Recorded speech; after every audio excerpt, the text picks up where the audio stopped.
Hello friends, welcome to Honey GS Academy daily current affairs with GS points.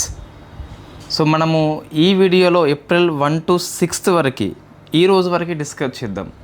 అయితే మార్చి 22 నుంచి 31 వరకు యాప్లో notes post చేసినప్పటికీ వీడియో చేయలేదు. సో టెలిగ్రామ్లో అందరికీ అందుబాటులో ఉండే విధంగా మార్చి 22 నుంచి 31 వరకు current affairs subject wise updates అని చెప్పేసి పోస్ట్ చేస్తా. ఒకసారి దాన్ని చదవండి. సో అందులో అర్థం కాని క్లిష్టమైన అంశాలు ఏమన్నా ఉంటే ఈ వీడియో కింద మెసేజ్ రూపంలో మీ కామెంట్ని తెలియజేయండి. నెక్స్ట్ వీడియోలో వాటిని ఎక్స్ప్లెయిన్ చేసే ప్రయత్నం చేద్దాం. సో మార్చి 22 నుంచి 31 వరకు నోట్స్ అందరికీ అందుబాటులో ఉండేలా టెలిగ్రామ్లో పోస్ట్ చేస్తా. పబ్లిక్ వ్యూ వస్తుంది, అందరూ దాన్ని అధ్యయనం చేయవచ్చు. మీకు క్లిష్టమైన అంశాలు కామెంట్ రూపంలో చెప్పండి, దాన్ని కంపల్సరీ మనం వివరణ ఇచ్చే ప్రయత్నం చేద్దాం. సో ఫస్ట్ ఏప్రిల్ 1 to 6 వరకు డిస్కస్ చేస్తే డే ఆఫ్ ఇంపార్టెన్స్ లేవు. రేపు మీకు ఏప్రిల్ 7th ఉంది కానీ ఏప్రిల్ 6th వరకు లేవు. ఈ నేషనల్ మారిటైమ్ డే అని చెప్పేసి not much important. International sports day అని చెప్పేసి not much important exam point of వ్యూలో. సో ఫస్ట్ మనం పాలిటీ ఆర్టికల్స్ అండి. సో ఈ ఏప్రిల్ 1 to 6లో డిఫెన్స్ ఎక్కువ మీకు వార్తల్లో ఉన్నాయి. సో ఆ డిఫెన్స్ ఆర్టికల్స్ నేను చాలాసార్లు చెప్పి ఉన్నా. ఒకసారి మీరు డిఫెన్స్ 2024 అప్డేట్స్ లాంగ్ వీడియో చూస్తే కనీసము మీ పిల్లలు ఎగ్జామ్స్ రాసేంత వరకు అది ఎక్కువగా మారదు. అంటే మనకు ఈ సబ్మెరైన్ న్యూక్లియర్ కావచ్చు, లేకుంటే ప్రాజెక్టు 17A కావచ్చు, లేకుంటే ఫాస్ట్ పెట్రోల్ వెజల్స్ కావచ్చు, ఇవన్నీ ఎప్పుడు అవే ఉంటాయండి. ఎప్పుడు అవే ఉంటాయి, 50 years వరకు అవే ఉంటాయి. కాబట్టి సో ఒకసారి డిఫెన్స్ ఆర్టికల్స్ కంటే ముందు డిఫెన్స్ వీడియో చూడండి. 2024ది 3 hours పైగా ఉంటుంది. మీకు బాగా బేసిక్స్ ప్లస్ అప్డేట్స్ కవర్ చేసిన వీడియో అది. సరే, ఫస్ట్ చూస్తే యూనిఫామ్ సివిల్ కోడ్ బిల్లుని గుజరాత్ అసెంబ్లీ కూడా ఆమోదించింది. సో మీకు తెలుసు ఆల్రెడీ క్రిమినల్ లాస్ అనేవి హిందూ, ముస్లిం, క్రిస్టియన్, పార్సీ, జైన, బుద్ధ, సిక్కు అందరికీ సేమ్ ఉంటుంది. సివిల్ లాస్ కూడా 90% సేమ్ ఉంటాయి. కానీ పర్సనల్ లాస్ మాత్రము, అంటే వివాహం కావచ్చు, విడాకులు కావచ్చు, అడాప్టేషన్ కావచ్చు, వారసత్వం కావచ్చు, ఇవి మతానికి మారుతుంటాయి. సో ఆ పర్సనల్ లాస్ విషయంలో యూనిఫామ్ అవసరం అని చెప్పేసి గుజరాత్ అసెంబ్లీ ఆమోదించింది. సో రంజన్ ప్రకాష్ దేశాయ్ కమిటీ సిఫార్సు మేరకు ఆమోదించింది. దీంతో బిల్లును ఆమోదించిన రెండవ రాష్ట్రము. సో ఫస్ట్ ఉత్తరాఖండ్ అని చెప్పేసి 1 January 2025 నుంచి అమల్లోకి వచ్చింది. ఇప్పుడు ఇది సెకండ్ స్టేట్ అండి. ఇంకా మనకు దీనికి సో ఆమోదం రాలేదు. ఆమోదం వచ్చినాక రెండవ రాష్ట్రం అని చెప్పేసి చెప్పొచ్చు ఆఫ్టర్ ఇండిపెండెంట్. సో ఫస్ట్ మీకు గోవా అని చెప్పేసి అమల్లో ఉంది, ఉత్తరాఖండ్ అని చెప్పేసి అమల్లో ఉంది. ఇప్పుడు గుజరాత్లో కూడా అమల్లోకి వస్తే రావచ్చు. అయితే బిల్స్ యొక్క రూల్స్ మనకు కొన్నిసార్లు అవసరం ఉంటుందండి. సో మన రాష్ట్రం కాకపోయినా ఇది డిపిఎస్పి కిందకి వస్తుంది కాబట్టి పార్ట్ ఆఫ్ ది సిలబస్ కాబట్టి అవసరం మనకి. బహుభార్యత్వం అనేది లేదు. అంటే ఒక జీవిత భాగస్వామిని పెళ్లి చేసుకున్నప్పుడు ఆమె బ్రతికి ఉండేంత వరకు మరొకరిని వివాహం చేసుకోరాదు, అబ్బాయి అయినా అమ్మాయి అయినా. సో ఇది గుర్తుపెట్టుకోండి. నెక్స్ట్ లివింగ్ ఇన్ రిలేషన్షిప్ అనే చట్టం గుర్తించింది, బట్ తప్పనిసరిగా నమోదు చేసుకోవాలి. సో నమోదు చేసుకుంటేనే వాళ్ళకి గుర్తింపు వస్తుంది. ఈ చట్టం కొంతమందికి మినహాయింపు ఇస్తున్నాము, అది షెడ్యూల్డ్ ట్రైబ్ అని చెప్పేసి పిలుస్తాం. దాంతోపాటు ఇతర సాంప్రదాయ హక్కులు ఏమన్నా వాళ్ళ యొక్క తెగలను బట్టి ఉంటే వాళ్ళకి కూడా మినహాయింపు ఇస్తున్నాం.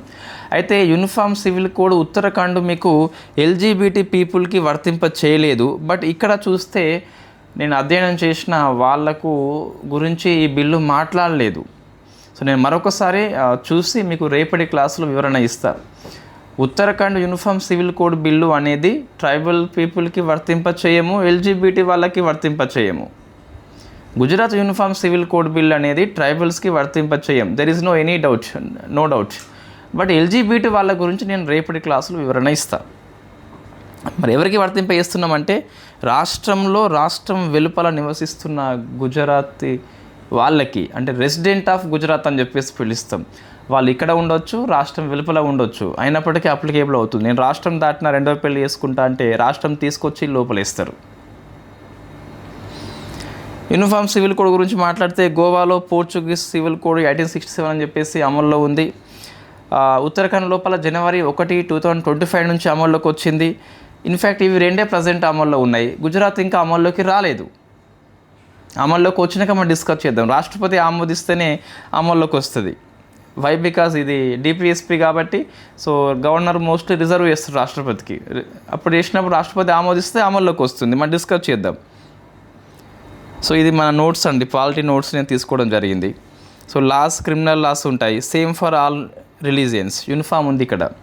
సివిల్ లాస్ అనేవి ఆల్మోస్ట్ సేమ్ ఉంటాయి, బట్ పర్సనల్ లాస్ విషయంలో మాత్రం డిఫరెంట్ ఉంటుంది. అంటే marriage, divorce, maintenance, succession and adopt అని చెప్పేసి వీటిని యూనిఫామ్ చేయాలి. అదే ఆర్టికల్ 44 అని చెప్పేసి మన రాజ్యాంగ నిర్మాతలు, founding father of the Indian constitution అప్పుడు చెప్పిండ్రు, డియర్ స్టేట్ ఇప్పుడు మేము చేయలేకపోతున్నాము. ఇప్పుడే మనము మత కల్లోలం దాటుకొని దేశ విభజన వచ్చింది కాబట్టి ఇవన్నీ ఇప్పుడే మనం రీఫార్మ్ చేయలేము, మీరు ఫ్యూచర్లో చేయమని చెప్పేసి 44 ఆర్టికల్లో డిపిఎస్పి పార్ట్ 4లో పెట్టారు, పార్ట్ 3లో పెట్టలేదు. హిందూ చూస్తే మీకు హిందూ మ్యారేజ్ యాక్ట్ అని చెప్పేసి 1955 ఉంటుంది, సక్సెషన్ యాక్ట్ అని చెప్పేసి 56 ఉంటుంది, అడాప్టేషన్ యాక్ట్ అని చెప్పేసి 56 ఉంటుంది. ముస్లిం వాళ్ళకి ముస్లిం పర్సనల్ లా అని చెప్పేసి 1937 ఉంటుంది. క్రిస్టియన్స్కి ఇండియన్ క్రిస్టియన్ మ్యారేజ్ యాక్ట్ 1872 అని చెప్పేసి ఉంటుంది. పార్సీ వాళ్ళకి పార్సీ మ్యారేజ్ యాక్ట్ అని చెప్పేసి 1936 ఉంటుంది. సిక్కు వాళ్ళకి ఆనంద్ మ్యారేజ్ 1909 2012 లోపల సవరణ చేసుకోవడం జరిగింది. ఇదంతా మన పాలిటీ నోట్స్, ఫుల్ కోర్సులో ఉన్నటువంటి నోట్స్ని ఇక్కడ తీసుకోవడం జరిగింది. నెక్స్ట్ వెరీ ఫేమస్ కేస్ అండి, మీకు గవర్నర్ పాఠంలో దీన్ని యాడ్ చేసుకోండి కంపల్సరీ, లేదా నేను అప్డేట్స్ చెప్పేటప్పుడు యాడ్ చేస్తాను. అప్డేట్స్ విషయంలో మీరు గ్రూప్ 2 రాసినప్పటికీ, గ్రూప్ 1 రాసినప్పటికీ మనల్ని ఫాలో అయిన వాళ్ళకి ఎటువంటి ఇబ్బంది ఉండదు. సర్వే కావచ్చు, బడ్జెట్ కావచ్చు, కేసెస్ కావచ్చు, ఇతర మీ సిలబస్లో ఉన్న అంశాలు కావచ్చు. సో ఫస్ట్ మీరు స్టార్టింగ్ పోర్షన్ని బాగా నేర్చుకోండి, కాన్సెప్ట్ మీద ఫోకస్ చేయండి. అప్డేట్స్ అన్నీ కవర్ అవుతాయి. సో ఆర్టికల్ 161 మీద మద్రాస్ హైకోర్టు తీర్పు చెప్పిందండి. ఏమైందంటే గవర్నర్కి పార్డనింగ్ పవర్స్ ఉంటాయి కదా, అవి డిస్క్రిషనరీ పవర్స్ కావు, విచక్షణ అధికారం కిందికి రావు, క్యాబినెట్ సలహా మేరకే నిర్వహించాలని చెప్పేసి మద్రాస్ హైకోర్టు చెప్పింది. కాబట్టి వెరీ ఫేమస్ కేసు అండి, సుప్రీంకోర్టు కాకపోయినా వెరీ ఫేమస్ కేసు ఇది. కేసు పేరు Eswaran versus state of Tamil Nadu. Case పేరు గుర్తుపెట్టుకోండి, Eswaran versus state of Tamil Nadu. ప్రశ్న వస్తుంది కంపల్సరీ. ఏమన్నది అంటే మద్రాస్ హైకోర్టు నీకు పార్డనింగ్ పవర్స్ రాజ్యాంగం ఇచ్చింది 161 ఆర్టికల్లో, ఎస్ కరెక్టే, కానీ నీ యొక్క విచక్షణ అధికారం కాదు, it is not discretionary power. So నీకు ఎయిడ్ అండ్ అడ్వైజ్ క్యాబినెట్ ఇస్తుంది, దాని మేరకు నువ్వు ఎక్సర్సైజ్ కండక్ట్ చేయాలని చెప్పేసి మద్రాస్ హైకోర్టు చెప్పింది. 161 ఆర్టికల్ ఏమంటుంది, కమ్యూటేషన్ పవర్స్ ఉంటాయి, స్టేట్ లా విషయం లోపల రెమిషన్స్ ఉంటాయి, రెస్పైట్ ఉంటుంది, రెప్రే ఉంటుంది, పార్డనింగ్ పవర్స్ ఎస్ ఉంటాయి. కాకుంటే డెత్ సెంటెన్స్కి పార్డనింగ్ పవర్ అయితే పూర్తిగా ఇవ్వరాదు. స్టేట్ లాకి అగెనిస్ట్గా డెత్ సెంటెన్స్ పడ్డప్పటికీ ఇవ్వరాదు. సో ఒకసారి మీరు ఇది ఫాస్ట్గా కామెంట్ చేయండి, ఈ 5 ఏంటని చెప్పేసి. కమ్యూటేషన్ అంటే అర్థమైంది, రెమిషన్, రెప్రైవ్, రెస్పైట్, పార్డనింగ్ అని చెప్పేసి ఒకసారి మీరు కామెంట్ చేసే ప్రయత్నం చేయండి. సో నెక్స్ట్ మరొక పాలిటీ ఆర్టికల్, న్యాయ సేతు ఏఐ చాట్బాట్ అని చెప్పేసి వార్తల్లో ఉంది. ఏంటి అంటే ఈ పౌరులకి న్యాయ సంబంధిత సమాచారాన్ని ఈజీగా అందించేలా ఈ చాట్బాట్ పనిచేస్తుంది. దీన్ని డిజిటల్ ఇండియా భాషని డివిజన్ వాళ్ళు డెవలప్మెంట్ చేసిండ్రు. ఈ న్యాయ సేతు చాట్బాట్కి ఒక మస్కట్ కూడా ఉంది, ఒక చిహ్నం కూడా ఉంది, దాని పేరు దిశిక అని చెప్పేసి పిలుస్తాం. సో దిశిక అని చెప్పేసి గుర్తుపెట్టుకోవాలి కంపల్సరీ. అయితే ఇక్కడ మరొక అంశం చూస్తే, కోర్టు తీర్పుల్లో ఏఐని గుజరాత్ హైకోర్టు బ్యాన్ చేసింది. మీరు తీర్పులని ఇది చెప్పేటప్పుడు కావచ్చు, తీర్పులను చెప్పేటప్పుడు ఏఐని ఉపయోగించవద్దు అని చెప్పేసి మంచి నిర్ణయం అండి. వాస్తవంగా ఏఐ ఒక యంత్రము, అది there is no any emotions కలిగిన ఏఐలు ఉండొచ్చు, కానీ వాళ్ళు కండిషన్స్ని అర్థం చేసుకోరు, ఒక ఫార్ములా ఆధారంగా పనిచేస్తారు. ఇప్పుడు చాలామంది ఇన్ఫ్యాక్ట్ ఎడ్యుకేటర్స్ కావచ్చు లేదా స్టూడెంట్స్ కావచ్చు ఏ టెక్నాలజీ విపరీతంగా వాడేస్తున్నారు, చేతి రాతని మర్చిపోతున్నారు. మీరు గ్రూప్ 1 మెయిన్స్ రాస్తే విజయాన్ని మర్చిపోవాలి, ఇంకా చేతి రాత రాయకుంటే. గ్రూప్ 2 రాసినప్పటికీ నీ ఓన్ హ్యాండ్ రైటింగ్తో నోట్స్ రాయాలి. ఎప్పుడైనా సరే నోట్ మేకింగ్ అనేది కంపల్సరీ అండి. మీరు ఏది మీకు సమయం ఉంది, ఇంకా చాలా సమయం ఉంది, మినిమం ఇంకా 6 months నోటిఫికేషన్కి టైం ఉంది. గ్రూప్ 2 వాళ్ళకి, పీపీఎస్ వాళ్ళకి, టీజీపీఎస్ వాళ్ళకి ఇంకా ఎక్కువ సమయం ఉంది. సో ఫస్ట్ నువ్వు రీడింగ్ చేస్తావు, ఏదైనా సరే ఒక బుక్ తీసుకొని రీడింగ్ చేస్తావు చాప్టర్ని. అప్పుడు ఏం చేస్తావు, రీడింగ్ చేసిన తర్వాత నీకు సమ్ ఐడియా వస్తుంది. అప్పుడు కొన్ని మినీ హెడ్డింగ్స్ క్రియేట్ చేసుకోవాలి నువ్వే. ఆ టాపిక్ మొత్తాన్ని కొన్ని పార్ట్స్గా విభజన చేసి వాటికి కొన్ని హెడ్డింగ్స్ పెట్టుకోవాలి. ఆ హెడ్డింగ్స్ ఆధారంగా నోట్ మేకింగ్ చేయాలి. తర్వాత ఏం చేయాలి, సో రివిజన్ చేయాలి. తర్వాత ఈ రివిజన్ చేసేటప్పుడు మనం ఈ ఏబిపిఎస్ గ్రూప్ 2 ప్రిలిమ్స్ బూస్టర్ అని చెప్పేసి కొన్ని వీడియోస్ చేస్తున్నాం కదా, కొన్నిగా సిలబస్ మొత్తం కవర్ చేస్తాం కంపల్సరీ. సో అందులో అది మీకు బాగా పనికి వస్తుంది. రివిజన్కి మీరు చేసుకోవాలి, అది కూడా చూస్తే బాగా పనికి వస్తుంది. నెక్స్ట్ కొన్ని ఎంసీక్యూ ప్రాక్టీస్ చేయాలి. నేను యాప్లో నెంబర్ ఆఫ్ టెస్ట్ పెడుతున్నా. సో సరిపోతుంది మీకు విజయం సాధించాలంటే. పెద్దగా అక్కడ బ్రహ్మాండం అక్కడ ఏమీ ఉండదు. ఇవే 4 స్టెప్స్ ఉంటాయి. రీడింగ్ చేయాలి, నోట్ మేకింగ్ చేయాలి, రివిజన్ చేయాలి, ఎంసీక్యూ ప్రాక్టీస్ చేయాలి. That's enough for you. So next అండి, ఇది కొంచెం ఇంపార్టెంట్. మీ ఎన్నికల సంఘం పాఠంలో అప్డేట్ చేసుకోవాలి. నేనే అప్డేట్ చేస్తాను. రిజిస్టర్డ్ అన్రికగ్నైజ్డ్ పొలిటికల్ పార్టీ విషయంలో ఎన్నికల సంఘం అనేది సింబల్స్ విషయంలో కొత్త రూల్స్ తీసుకొచ్చింది. ఏప్రిల్ 1 నుంచి అమల్లోకి వస్తాయి అటు ఇవి. ఏమనేది అంటే, ప్రీవియస్ ఏముంది అంటే ఈ కామన్ సింబల్ని నిలుపుకోవాలంటే లోక్సభ, అసెంబ్లీ 2 ఎన్నికల్లో 1% ఓట్ షేర్ రావాలి. బట్ ఇప్పుడు ఏమన్నదంటే ఐదర్ లోక్సభ లేకుంటే అసెంబ్లీ, ఏదో ఒక్క దాంట్లో 1% ఓట్ షేర్ సరిపోతుంది. కామన్ సింబల్ అంటే ఆ పార్టీ యొక్క అభ్యర్థులకి అందరికీ సేమ్ సింబల్ ఉంటుంది. ఆ సింబల్ని నిలుపుకోవాలంటే వాళ్ళు అదే ఉంచుకోవాలి అంటే 1% ఓట్ షేర్ రావాలి. ఇంతకుముందు ఎట్లా ఉండే, లోక్సభలో రావాలి, అసెంబ్లీ రావాలి. ఇప్పుడు లోక్సభ లేకుంటే అసెంబ్లీ, ఏదైనా ఒకటి అని చెప్పేసి చెప్పింది. So very famous update for you. ఎన్నికల సంఘం పాఠం మీ సిలబస్లో ఉందా, అప్డేట్ చేసుకో.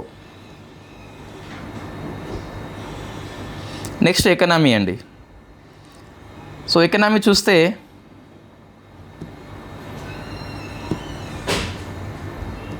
ఓకే, సో డిఫెన్స్ ఎక్స్పోర్ట్స్ అని చెప్పేసి నివేదిక ఇవ్వడం జరిగింది. సో మీకు ఇప్పుడు ఏప్రిల్ 1st వీక్ కదా, ఇక మీకు అన్ని డిపార్ట్మెంట్లు రిపోర్ట్ ఇస్తాయండి. మీ ఎకనామీ అప్డేట్స్ కావాలంటారు కొంతమంది. అరే సర్వే లోపల మనకి 9 months అప్డేట్సే వస్తాయి, ఏప్రిల్ టు డిసెంబరే వస్తాయి, 4th quarter అప్డేట్స్ రావు అందులో.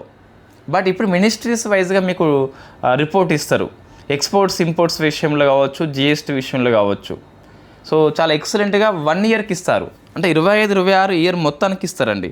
ఇప్పుడు డిఫెన్స్ ఎక్స్పోర్ట్స్ అని చెప్పేసి రిపోర్ట్ వచ్చింది. ఆల్ టైమ్ హై ఇంక ఇది 38,424 కోట్లు. ఇది ఆల్ టైమ్ హై అండి.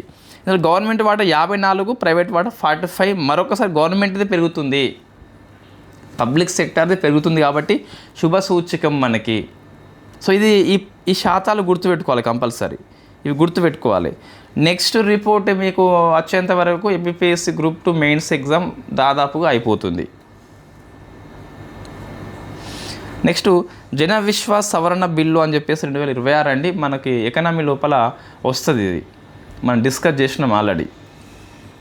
ఈజ్ ఆఫ్ డూయింగ్ బిజినెస్ అంటే అంతకుముందు చాలా కేసెస్ ఉంటాయి వీళ్ళ మీద, చట్టాలు అర్థం కాక కావచ్చు, లేకుంటే తక్కువ ఏదో మొత్తం మీద చాలా కేసెస్ ఉంటాయి కదా, వాటిని నేరరహితం చేయడమే జన విశ్వాస్ సవరణ బిల్లు అని చెప్పేసి పిలుస్తాం. అంటే చిన్న చిన్న క్రైమ్స్ని క్రైమ్స్ కానట్టుగా గుర్తిస్తుంది అన్నట్టు.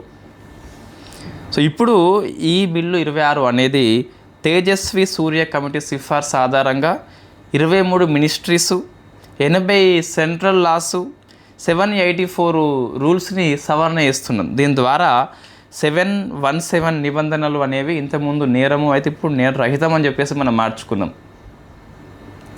సో ఇక్కడ ఏం గుర్తుపెట్టుకోవాలి అంటే 23 మినిస్ట్రీస్ గుర్తుపెట్టుకోవాలి. ఏపీఎస్ టీజీపీఎస్ ఇంతకుముందు పీవైకి అడిగింది కదా ఎన్ని మినిస్ట్రీస్ అని చెప్పేసి. 80 కేంద్ర చట్టాలు, 784 రూల్స్ని మనం మార్చుకుంటున్నాం. ఇలా మార్చుకుంటే ఏమవుతుందంటే సవరణ చేస్తే 717 ఏవైతే నేరాలు ఉన్నాయో అవి నేరరహితం కాబోతున్నాయి. ఈజ్ ఆఫ్ డూయింగ్ బిజినెస్, ఈజీగా వ్యాపారం చేసుకునేలా ఈ రూల్స్ పనికి వస్తాయి. చిన్న చిన్న వ్యాపారాల మీద చాలా కేసెస్ ఉంటాయి, వాళ్ళు సరిగా చట్టాలు అర్థం కాక కేసులు నమోదై ఉంటాయి. వాటిని ఇప్పుడు పరిష్కారం చేసే విధంగా రాజీ చేర్చే విధంగా ఏదో ఫైన్ కట్టి మొత్తం మీద కేసు క్లోజ్ చేస్తాం మనం అంతే. కోర్టు దాకా పోవాల్సిన అవసరం లేదు. జన విశ్వాస్ సవరణ బిల్లు అని చెప్పేసి తేజస్వి సూర్య కమిటీ గుర్తుపెట్టుకోవాలి. సో నెక్స్ట్ అండ్ తర్వాత స్పేస్ ఆర్టిమిస్ 2 మనం డిస్కస్ చేసినాం 28 సార్లు.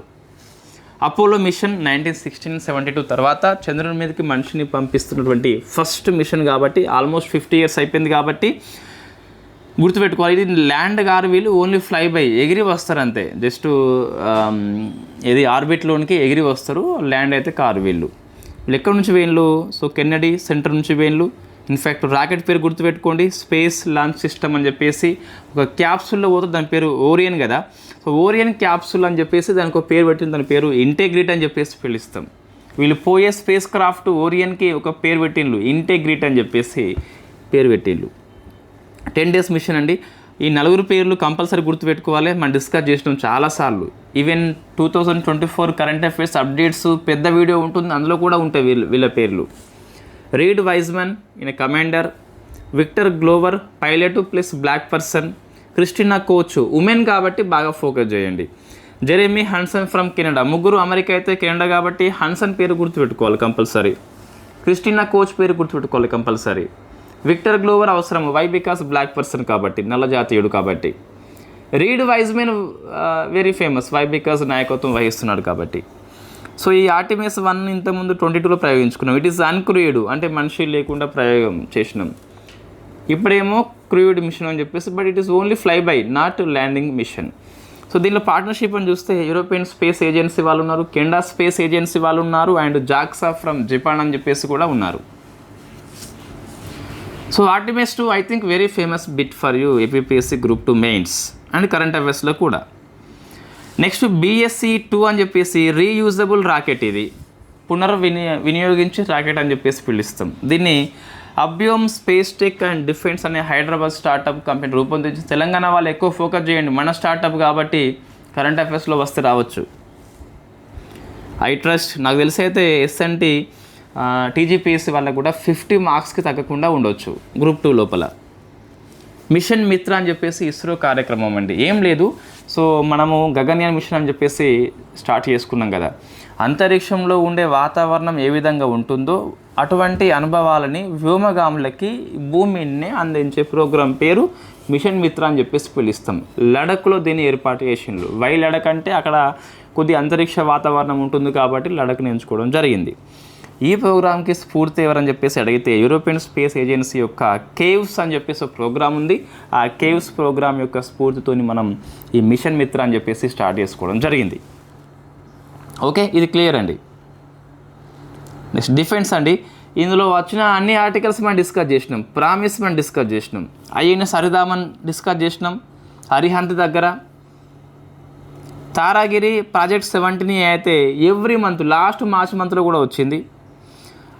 ఈ ఆగ్రా అని చెప్పేసి అర్నాలా డిస్కస్ చేసినాం. అన్రోత్ అజయ్ అప్పుడు ఇది డిస్కస్ చేయడం జరిగింది. మల్వన్ మహే క్లాస్ డిస్కస్ చేయలేదా? మన కరెంట్ అఫైర్స్ నోట్స్లో కాదు, డిఫెన్స్ నోట్స్లో 24 అప్డేట్స్ నోట్స్లో ఉంటుంది. సంశోధక్ డిస్కస్ చేయలేదా? డిస్కస్ చేసినాం. సో అచల్ డిస్కస్ చేయలేదా? ఆదామి అని చెప్పేసి డిస్కస్ చేసినాం. ఈ డిఫెన్స్లో అన్నీ డిస్కస్ చేసిన ఆర్టికల్స్ ఉన్నాయండి. మీరు చెయ్యండి, 24 అప్డేట్స్ నోట్స్లో ఉంది. 26 ఇయర్లో ఉన్నాం మనం. 24 ఆగస్టులో చేసిన పెద్ద వీడియో నేను. 26లో ఉన్నాం మనం. సేమ్ డిఫెన్స్ కరెంట్ అఫైర్స్ ఏం మారలేదు. అందుకే డిఫెన్స్ టెక్నాలజీ ఒకసారి అధ్యయనం చేస్తే 50 years వరకు దాదాపుగా సేమ్ ఉంటుంది. ఏవో కొన్ని అప్డేట్స్ వస్తాయి అంతే. సో INS హరిదామన్ మనకి వార్తల్లో ఉంది కదా. Third nuclear powered ballistic missile submarine అంటే అణు జలంతర్గామ అని చెప్పేసి పిలుస్తాం. నేవీలో కమిషన్ చేసుకున్నాం. ఇట్ ఈస్ థర్డ్ మనకి third. So minister of defence అని చెప్పేసి రాజ్నాథ్ సింగ్ దీన్ని నేవీలోకి తీసుకొచ్చాడు. 2016లో అరిహంత్, 2024లో INS అరిఘాట్. మనం ఇవి 2 డిస్కస్ చేసినామండి ఇంతకుముందు. సో బరువు 7,000 tons అండి. ఇంతకుముందు 2 కూడా 6,000 అని చెప్పేసి ఉండేది. క్షిపణులు K-15 K-4 అని చెప్పేసి. K-15 750 km పరిధి ఉంటుంది. K-4 ఏమో 3500 km పరిధి ఉంటుంది. ఈ సబ్మెరైన్ ఇక్కడ నుంచి మనం బాలిస్టిక్ మిసైల్ని ప్రయోగిస్తాం. సో అది K-15 తరగతి ఉండొచ్చు, K-4 ఉండొచ్చు. K-4 వచ్చేసి ఎక్కువ పరిధి కలిగినటువంటి missile. So INS Arihant, INS Arighat ఎంతమంది మనం ప్రయోగించుకున్నాం. వీటిని అడ్వాన్స్డ్ టెక్నాలజీ వెజల్ ప్రాజెక్ట్ అని చెప్పేసి ఆ ప్రాజెక్టు పేరు. దీని కింద మనము ఈ న్యూక్లియర్ సబ్మెరైన్స్ డెవలప్మెంట్ చేసుకుంటున్నాము. డెవలప్ చేసింది ఎవరు? విశాఖలో ఉన్న షిప్ బిల్డింగ్ సెంటర్ అని చెప్పేసి ఏపీ వాళ్ళు కాకుండా తెలంగాణ వాళ్ళకు కూడా అవసరం ఇది. ఈ తారాగిరి అండి, ఇట్ ఈస్ ఎ ఫ్రిగేట్, చిన్నపాటి యుద్ధ నౌక, డిస్ట్రాయర్ అంతా కాదు, చిన్నపాటి యుద్ధ నౌక అని చెప్పేసి 17A ప్రాజెక్టులో అంతర్భాగము నీలగిరి క్లాస్ ఇది. సో దునగిరి కూడా మనం దీన్ని కమిషన్ చేసుకున్నాం, రెండు ఒకసారి కాకూడదు, ఒక రోజు గ్యాప్తోని. తారాగిరి, దునగిరి 17Aలో మొత్తం 7 ఉంటాయండి. నీలగిరి, ఉదయగిరి, తారాగిరి, మహేంద్రగిరి అని చెప్పేసి మజ్గౌడ్ డక్యార్డ్ ఫ్రమ్ ముంబై నిర్మిస్తే, హిమగిరి, వింధ్యగిరి, దునగిరి అని చెప్పేసి GRSC నిర్మిస్తుంది, కోల్కతాలో ఉంటుంది. గార్డెన్ రిచ్ అని చెప్పేసి పిలుస్తాం. ఇది మనం డిస్కస్ చేసినామండి చాలాసార్లు, ఇప్పుడు కమిషన్ చేసిండ్రు అంతే. అయితే మనకి ఈ నౌకల విషయంలో చూస్తే, షిప్స్ విషయంలో అది ప్రాజెక్టు స్టార్టింగ్ అప్పుడు వార్తల్లో వస్తుంది, జల ప్రవేశం అప్పుడు వార్తల్లో వస్తుంది, కమిషన్ చేసినప్పుడు వార్తల్లో వస్తుంది, డీకమిషన్ చేస్తే కూడా వార్తల్లో వస్తుంది. మనం ఏంటంటే ఇక మనకు సబ్జెక్ట్ అప్డేట్స్ మనం కవర్ చేయాలి కాబట్టి ప్రతిసారి కవర్ చేస్తూనే ఉంటాం. ఇది చూడండి ఒకసారి, ఆగ్రే అని చెప్పేసి ఇది మనం డిస్కస్ చేయలేదా? డిస్కస్ చేసినాం. It is the anti submarine warfare, అంటే సబ్మెరైన్ని అటాక్ చేస్తుంది. అర్నాల క్లాసు GRSC నిర్మిస్తుంది ఫ్రమ్ కోల్కతా అని చెప్పేసి, మొత్తం 8 ఉంటాయి కదా. 4th అర్నాల కమిషన్ అయిందట, అన్రోత్, అజయ్ 3 అయినాయి. ఇప్పుడేమో ఆగ్రే వచ్చింది. అంజదీప్ డిస్కస్ చేసినాం, మామిని, ఆగ్రే అని చెప్పేసి 4th. సో అక్షయ్, ఆజ్కాల్ అని చెప్పేసి మొత్తం 8 గుర్తుపెట్టుకోవాల పేర్లు. వార్తల్లో కనిపించిన అర్నాల ఏంటి ప్రశ్న వస్తుంది. ఫ్రిగేటా లేకుంటే యాంటీ సబ్మెరైన్ వార్ఫేర్, సబ్మెరైనా, కోర్వట్టినా, డిస్ట్రాయర్ అని చెప్పేసి ఇట్లా క్వశ్చన్ వస్తుంది. నెక్స్ట్ అండి, సో మాల్వన్ ఇది మనం డిస్కస్ చేసినాం. మాహే క్లాస్ ఇది మొత్తం 8 నిర్మిస్తారు. సో అందులో సెకండ్ది Malvan. It is also anti submarine warfare. Kochi shipyard నిర్మిస్తుంది వీటిని. 8 లోపల 2 అయిపోయినాయి, మాహే అండ్ మాల్వన్ అని చెప్పేసి. మిగతా 6 ఏంటి ఇంకా పేర్లు వాళ్ళు చెప్పలేదు. INS సంశోధక్ అని చెప్పేసి it is a survey vessel, పరిశోధించిన నౌక అని చెప్పేసి పిలుస్తాం. So 4th and final survey vessel ఇది. GRSC ఫ్రమ్ కోల్కతా నిర్మిస్తుంది. సందయక్ క్లాస్ ఇది. నిర్దేశక్ 2ది, ఇక్షక్ 3ది, సంశోధక్ 4th. ఇదే ఇయర్లో 3-4 టైమ్స్ వచ్చింది సందయకు, నిర్దేశకు, ఇక్షక్ అండ్ సంశోధక్ అని చెప్పేసి మొత్తం 4 అండి. 4th అండ్ ఫైనల్ అని చెప్పేసి పిలుస్తాం. Indian coast guard ship Achal అని చెప్పేసి ఫాస్ట్ పెట్రోల్ వెజల్ ఇది. మొత్తం 8 లోపల ఇది 5th అట. గోవా షిప్ యార్డ్ నిర్మిస్తుంది. It is the Adamya class. Adamya, Akshar, Amulya, Akshay, Achal, Atal, Ajit, Aparajit మన నోట్స్ లోపల ఆల్రెడీ ఉన్నాయి. సో డిఫెన్స్లో 4 ఆర్టికల్స్ ఏవైతే ఉన్నాయో మనం డిస్కస్ చేసిన ఆర్టికల్సే. క్యూడెంగా వ్యాక్సిన్ చూడండి ఒకసారి మీరు, సైన్స్ అండ్ టెక్నాలజీ 2024 అప్డేట్స్ చూడండి. అక్కడ మీకు వ్యాక్సిన్స్ పాఠం లోపల క్యూడెంగా, డెంగ్వాక్సీ అని చెప్పేసి, డెంగియాల్ అని చెప్పేసి 3 ఉంటాయి మీకు. ఇప్పుడు వార్తల్లో మరొకసారి వచ్చింది. Drug control general of India నుంచి ఆమోదం వచ్చింది. First dengue vaccine in India, by India కాదు, ఇన్ ఇండియా. 4 to 60 years వాళ్ళకి ఇవ్వచ్చు అన్నట్టు. సో ఇది dengue vaccine. Live attenuated vaccine అంటే ఆ వ్యాక్సిన్ డెంగ్యూ వ్యాక్సినే. డెంగ్యూ అనే జీవే, డెంగ్యూ వైరసే మనకి బతికి ఉంది కానీ బలహీనం చేయబడ్డ డెంగ్యూ. టెట్రావాలెంట్ అంటే డెంగ్యూ మనకి 4 టైప్స్ ఉంటాయి కదా, 4 టైప్స్కి అగెనిస్ట్గా పనిచేస్తుంది.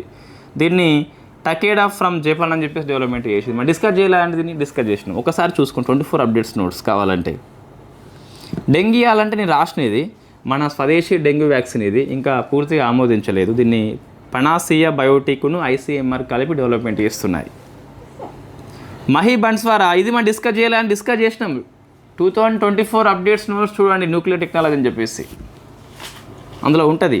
సో ఫ్రమ్ రాజస్థాన్ దీనికి AERB ఆమోదించింది. అప్పుడు అనుమతి వచ్చినప్పుడు వార్తల్లో వచ్చింది. సో మొత్తం 4 యూనిట్స్ ఇంటూ 700 MW. ఫ్యూల్ వచ్చేసి సహజమైన యురేనియము, ఫిజలికర్ని అండ్ మోటరేటర్గా డ్యూటేరియం ఆక్సైడ్ భారజలం అని చెప్పేసి ఉపయోగిస్తాం. దీన్ని అశ్విని డెవలప్మెంట్ చేసింది. అశ్విని అంటే NPCL సంస్థను NTPSల జాయింట్ వెంచర్ పేరు అశ్విని అని చెప్పేసి పిలుస్తాం. మనము అప్డేట్స్లో డిస్కస్ చేసిన 24 ఇయర్లో science and technology, defence, space ఇవన్నీ 24 న్యూస్ ఇప్పుడు మళ్ళీ వార్తల్లో వచ్చినాయి. చూడండి మళ్ళీ వార్తల్లో వచ్చినాయి. ఇదైతే మీకు ఫేమస్ అండి గ్రూప్ 2 మెయిన్స్ APPS వాళ్ళకైతే. So plastic waste management 26 rules వచ్చినాయండి. ఏప్రిల్ 1 నుంచి అమల్లోకి వస్తాయి. 2016 రూల్స్ సవరణ చేసి ఇవి తీసుకొచ్చారు. ఏంటి రూల్స్? మ్యాండేటరీ రీసైకిల్ ప్లాస్టిక్ అని చెప్పేసి రీసైకిల్ ప్లాస్టిక్ని వాళ్ళు ఉపయోగించాలి కంపల్సరీ. ఎవరు? ప్రొడ్యూసర్స్ ఉత్పత్తిదారులు, ఇంపోర్టర్స్ దిగుమతిదారులు, బ్రాండ్ ఓనర్స్ వీళ్ళు కూడా సో కంపల్సరీ రీసైకిల్ ప్లాస్టిక్ని ఉపయోగించాలి. Use only recycle plastic packaging లోపల. సో టార్గెట్స్ ఇచ్చిండు వాళ్ళకి 25-26 నాటికి 30% అట, ఇది మన అచీవ్మెంట్ కాలేదు. 28-29 నాటికి 60%, అంటే నువ్వు ప్యాకేజ్ చేసినప్పుడు 60% కనీసం రీసైకిల్ ప్లాస్టిక్ను ఉపయోగిస్తే ప్లాస్టిక్ అనేది భూమి లోపల కలిసిపోకుండా మనకి ఉంటుంది. కొన్ని ఎగ్జాంపుల్స్ ఇచ్చినట్టు వాళ్ళకి ఎవరికంటే కొన్ని స్టాచ్యుటరీ బాడీస్ ఉంటాయి, ఫుడ్ సేఫ్టీ సంస్థలు కావచ్చు, లేకుంటే సెంట్రల్ డ్రగ్ సంస్థలు కావచ్చు. అవి కనుక ఏమైనా మినహాయింపులు కనుక ఇస్తే వాళ్ళకి మినహాయింపు ఉంటుంది. అవేంటి? ఆ సంస్థలు వేడికి మినహాయింపు ఇస్తే అవి రూల్స్ లోపల అవేమి ఇవ్వలేదు.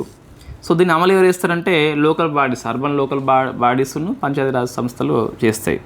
మరి ఎవరు దీన్ని పర్యవేక్షణ చేయాలంటే రాష్ట్ర కమిటీ ఉంటుంది ఒకటి, వాళ్ళు చేస్తారు. అయితే ఇది మీకు ఓన్లీ సీఏ కోసం రాసిన నోట్స్. అదే మీకు రెగ్యులర్ నోట్స్ లోపల మరింత వివరణగా ఉంటుంది. మీరు ఫుల్ కోర్స్ తీసుకున్న వాళ్ళకి తెలిసే ఉంటుంది, కరెంట్ అఫైర్స్తో పోలిస్తే ఫుల్ కోర్సులో ఎక్కువ ఉంటుంది కంపల్సరీ. నెక్స్ట్ మరొకటి మీకు వార్తల్లో ఉంది, జోజరి లూని బండి నది వ్యవస్థ అని చెప్పేసి అక్కడ పారిశ్రామిక కాలుష్యం ఎక్కువ అవుతుందట. సుప్రీంకోర్టు కమిటీ నియామకం చేసింది, జస్టిస్ సంగీత్ లోధా కమిటీ అని చెప్పేసి. ఇండస్ట్రియల్ పొల్యూషన్ అవుతుంది కాబట్టి ఆ నదుల దగ్గర, సో దాని మీద విచారణ చేయమని చెప్పేసి sangeet Lodha committee. So pollution very famous topic for you group 2 లోపల, కాబట్టి ఎక్కువ ఫోకస్ చేయండి. Next convention on migratory species మనం డిస్కస్ చేసినాం లాస్ట్ మంత్ కరెంట్ అఫైర్స్ లోపల. ఒక 2 పాయింట్స్ యాడ్ చేసినండి. థీమ్ అప్పుడే వచ్చింది. COP16 మనకి 29లో జర్మనీలో ఉన్న బాన్ హోస్ట్ చేస్తుందండి. సో అదొకటి మనం యాడ్ చేసుకున్నాం ఇక్కడ. అవుట్కమ్స్లో మనకి 2 యాడ్ అయినాయి. ఆ ఫస్ట్ డిస్కస్ చేసినాం మనం వాళ్ళ లాస్ట్ మంత్ కరెంట్ అఫైర్స్లో. ఇప్పుడు అంటే మనకి 30 మార్చ్ వరకు జరిగింది కాబట్టి ఏప్రిల్ 1, 2 కరెంట్ అఫైర్స్ మనం ఇప్పుడే చేస్తున్నాం కాబట్టి ఫుల్ అవుట్కమ్స్ వచ్చినాయి. సో బ్లూ కారిడార్ అని చెప్పేసి ఒక ఫ్రేమ్వర్క్ని ఏర్పాటు చేసుకున్నారు. దీని ద్వారా తిమింగలం, తాబేళ్ళు, సొరచేప యొక్క వలసలు కంట్రోల్ చేస్తారు. ఇంకోటి అమెజానియన్ క్యాట్ ఫిష్ యాక్షన్ ప్లాన్ అని చెప్పేసి ఈ అమెజాన్ బేసిన్లో ఇన్ఫ్యాక్ట్ మనకు ఈ వలస మార్గం ఏదైతే ఉందో ఈ మార్గం నుంచి వలస జాతులు వేరే దేశానికి పోకుండా, అక్రమ రవాణా చేయకుండా ఇది మనకు పనికి వస్తుంది. ఇది ఈ యాక్షన్ ప్లాన్ అనేది. సో ఇవి 2 మనకు కొత్తగా వచ్చిన అవుట్కమ్స్ యాడ్ చేసుకోండి సరిపోతుంది. నెక్స్ట్ గ్రేట్ ఇండియన్ బస్ట్ పక్షి నుంచి జంప్ స్టార్ట్ మెథడ్లో ఒక పిల్ల జన్మించింది. సో ఇక్కడ కచ్ డిస్టిక్ లోపల గుజరాత్ స్టేటు. సో ఇది భారతదేశంలో ఫస్ట్ ఇంటర్ స్టేటు రాజస్థాన్ నుంచి గుజరాత్కి jump start programme. Jump start అంటే ఒక పిల్ల ఉందండి, సరే ఒక పెద్ద పక్షి ఉంది, గుడ్డు పెట్టింది. సో ఈ తల్లి ఎటో పోయింది కదా, అది పోయొచ్చే క్రమం లోపల మనం దీన్ని తీసిపడేసి దీన్ని పెట్టేస్తాం. అదే జంప్ స్టార్ట్ అని చెప్పేసి పిలుస్తాం. ఆడపక్షి గూడులో లేనప్పుడు దాని ఫలదీకరణం పొందని ఎగ్గు స్థానం లోపల మరొక ఎగ్గు ఉంచడం జంప్ స్టార్ట్ టెక్నిక్గా పిలుస్తాం. నెక్స్ట్ మనది ఇండియా అనేది రెన్యూవబుల్ ఎనర్జీ విషయం లోపల 3rd ర్యాంక్ వచ్చిందట. దీని రిపోర్ట్ ఇంకా మనకి పూర్తిగా అందుబాటులో లేదు, కొంచెం యాడ్ చేద్దాం. PM కుసుమ పథకం గడువు పెంచిళ్ళట. 26 మార్చ్ వరకు ఉండే కదా, 27th మార్చ్ వరకు పెంచిళ్ళు. అయితే మనకి PIB న్యూస్లో ఏముందంటే కాంపోనెంట్స్ ABC అని చెప్పేసి ఉంటాయి PM కుసుమ లోపల. PM కుసుమ ఏంటిదండి? వ్యవసాయ రంగాన్ని డీకార్బనైజ్ చేయాలి. సోలార్ పంప్ సెట్స్ లాంటి, లేకుంటే మిగులు సోలార్ ఎనర్జీని అమ్ముకోవడం ద్వారా రైతులకు అదనపు ఆదాయం అని చెప్పేసి లక్ష్యాలు ఉన్నాయి కదా. అయితే ABC లోపల మార్పులు వచ్చినట్టుగా PIB న్యూస్ పేర్కొన్నది. బట్ నేను మినిస్ట్రీ ఆఫ్ రెన్యూవబుల్ ఎనర్జీ లోపల చూస్తే అక్కడ ఏమీ లేదండి.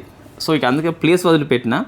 సో నెక్స్ట్ క్లాస్లో మనకి వస్తుందండి ఈ PM కుసుములో కాంపోనెంట్ ABC అని చెప్పేసి ఉంటాయి. మనం డిస్కస్ చేసిన రెగ్యులర్ క్లాస్లో మొన్ననే వచ్చింది కదా క్లైమేట్ చేంజ్ పాఠం లోపల. అయితే సోలార్ ఎనర్జీ పాఠం లోపల వచ్చింది, సార్ ఎనర్జీ మేనేజ్మెంట్ లోపల వచ్చింది. అయితే ఇక్కడ PM కుసుము కాంపోనెంట్స్ ABCలో మార్పులు అయితే వచ్చినాయండి. ఆ మార్పులు మనం డిస్కస్ చేయాలి. సో అందుకే నేను ప్లేస్ వదిలిపెట్టిన. నెక్స్ట్ స్వదేశీ బొగ్గు నుంచి అమ్మోనియం నైట్రేట్ ఉత్పత్తి చేసే ప్రాజెక్ట్ని మనము లక్నోలో వెరీ ఫస్ట్ టైం స్టార్ట్ చేసుకున్నాం. ఎవరాళ్ళు? Bharat coal gasification and chemicals limited, దాంతోపాటు మహానది కోల్ ఫీల్డ్స్ సంస్థ అని చెప్పేసి రెండు కలిపి ఈ ప్రాజెక్ట్ని వెరీ ఫస్ట్ టైం ఇండియాలో ఏర్పాటు చేయడం జరిగింది. అపాయింట్మెంట్స్ అండి, చూసుకోండి, ఇంక ఇవి పెద్ద ఇంట్రెస్టింగ్ కాదు. సో హైలింగ్ అని చెప్పేసి మయన్మార్ అధ్యక్షుడు, ధీరజ్ సేఠ్ అని చెప్పేసి Indian army vice chief, Dorje Padma and మెన్నే గోదావరి నది యజమాన్య బోర్డు చైర్పర్సన్గా ఎన్నికయ్యాడు. సుదర్శన్ పట్నాయక్ అని చెప్పేసి మన సెన్సెస్ యొక్క బ్రాండ్ అంబాసిడర్గా, ఇది very famous I think. Next ప్లేసులు మనకి వార్తల్లో ఉన్నాయండి. మన హార్మో జలస్ అని డిస్కస్ చేసినాం కదా, బాబు ఎల్ మండీబ్ అని చెప్పేసి మరొకటి వార్తల్లో వచ్చింది ఇరాన్ నేపథ్యం లోపల. ఇక్కడ ఉంటుందండి ఇరుకైన ప్రాంతము. సో ఇది ఈ ఎర్ర సముద్రమును గల్ఫ్ ఆఫ్ ఈడెన్ని కలుపుతుంది అండ్ భూభాగాలు ఏంటి యెమెన్, ఎరిత్రియా, జిబౌటీలను వేరు చేస్తుంది. సో ఈ కంట్రీస్ పేరు కంపల్సరీ అవసరం ఉంటుంది. నెక్స్ట్ అలెగ్జాండర్ లియోనోవ్ అని చెప్పేసి రష్యా క్షిపణి ఫేమస్ పర్సనాలిటీ చనిపోయిండు. ఇతను జిర్కాన్ మిసైల్, బ్రహ్మోస్ మిసైల్ లోపల కీలక పాత్ర పోషించిన వ్యక్తి. అవార్డ్స్, ఎంఎస్ స్వామినాథన్ అవార్డు అనేది శ్రీనివాసరావుకి వచ్చింది. శ్రీనివాసే స్వామి. ఖేలో ఇండియా ట్రైబల్ గేమ్స్ అని చెప్పేసి very first time Chhattisgarh host చేసింది. ఇది మస్కట్ అవసరం మనకి, మోర్వీర్ అని చెప్పేసి పిలుస్తాం. ఇందులో కర్ణాటక ఫస్ట్ ప్లేస్ అండి. ఇది గుర్తుపెట్టుకోవాలి కంపల్సరీ, ఎగ్జామ్లో వస్తుంది I think. Khelo India games వచ్చేసి కరెంట్ అఫైర్స్ ఎప్పుడైనా famous. Books, tides of time, Bharat history through murals in parliament అని చెప్పేసి సుధామూర్తి యొక్క పుస్తకం, ఎంపీఎంఏ, తెలంగాణ అండి. గురు లోక మసందు మహారాజ్ జాతర అని చెప్పేసి వెరీ ఫేమస్ రాష్ట్ర పండగ మనం ప్రకటించినాం. నారాయణపేట డిస్ట్రిక్ట్ లోపల జరుగుతుంది. బంజారా వాళ్ళ యొక్క దైవం అతను. సో మన పల్లెలకు జాతీయ స్థాయి అవార్డు వచ్చిందండి.